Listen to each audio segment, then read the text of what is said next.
হেরে যায়। আচ্ছা, বেশ ভালো কথা।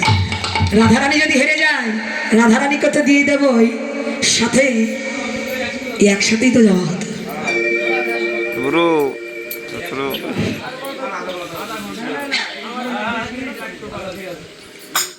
আচ্ছা আচ্ছা, রাধারানীকে তো দিয়ে দেবই মা। আবার কি বলছে জানি, ওই বোনাস রূপে অষ্টসখী আমরা তোমার চরণের দাসী হয়ে যাব। আস্তে, তাহলে এবার একটু নৃত্যের প্রতিযোগিতার পুরস্কারটা হলো। তাহলে এবার ওর ভট্ট তালটা ভালো করে নিচে দেখাও। ওর ভট্ট তালে যদি হার বনমালী,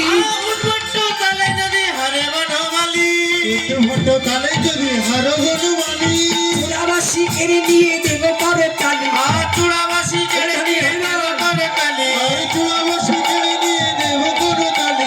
নাচো তো দেখি আরে রাসমণ্ডলে নাচো তো রে।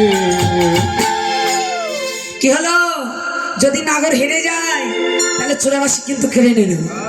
আমার এমন ভাবে শ্যামনগর নৃত্য করলেন।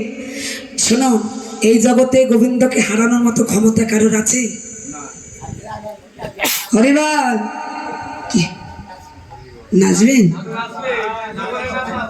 ও রাধার সাথে নাচবে, ক্ষমতা কত! তোমার রাধারানী কই?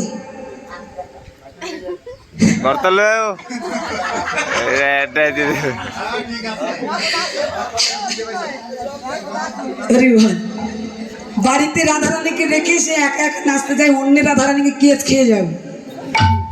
আচ্ছা ঠিক আছে, নাচো। আচ্ছা ওটা এসে দুজন নাচো। এবার আসতে শ্যামনগর ইচ্ছে করে হেরে গেলেন, রাধারানীকে জিতিয়ে দিলেন। কারণ ভক্তের মান সর্বদাই গোবিন্দ ঊর্ধ্বে রেখেছেন, ভক্তকে আনন্দ দেওয়ার জন্য। আমার শ্যামনগর হেরে গেলেন, রাধারানী জয়ী হলো। অমনি সবাই বলে রাই রোজই নাগর হারিলে, সবাই বলে রাই রোজই নাগর হারিলে, সবাই বলে রাই রোজই নাগর হারিলে। দক্ষিণী কহিছি গোপী মণ্ডলী হাসালে, দক্ষিণী কহিছি গোপী মণ্ডলী হাসালে। নাচো তো দেখি রাসমণ্ডলে নাচো তো রে, রাসমণ্ডলে নাচো তো দেখি।